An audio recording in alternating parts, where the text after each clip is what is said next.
Welcome to Odisha news 27। Rayagada सहर रे किछि दिन व्यवधान परे दुर्बृत्त माने पुणी आतंक खेलाउछन्ते।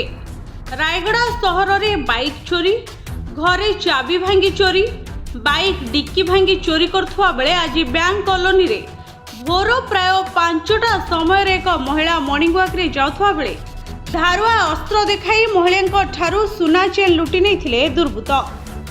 एक बाइक जोगे 3 जण दुर्बृत्त आसी महिला ठारू सुना चेन लुटि किभली छुरी देखाई केमिति आक्रमण करछंती टिके भल भाबरे नजर पकांतु।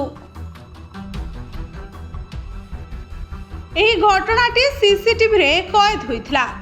एने रायगड़ा सदर थाना रे महिला किंबा तांको परिवार वर्ग पक्षरु कोनोसी प्रकार अभियोग करि नाहंती बोली रायगड़ा आईआईसी श्री के कहोर कहिसंती। तत्परे आम सांबादिक रायगड़ा जिला मुख्य चिकित्सालय प्रत्येक वार्ड रे बुली बुली देखिथिले, किंतु आहत महिला जनक चिकित्सित हेउनथुवा देखिबाकु मध्य मिलिछि। रायगड़ारू bureau chief P Dilip Kumar का रिपोर्ट, ओडिशा न्यूज 27।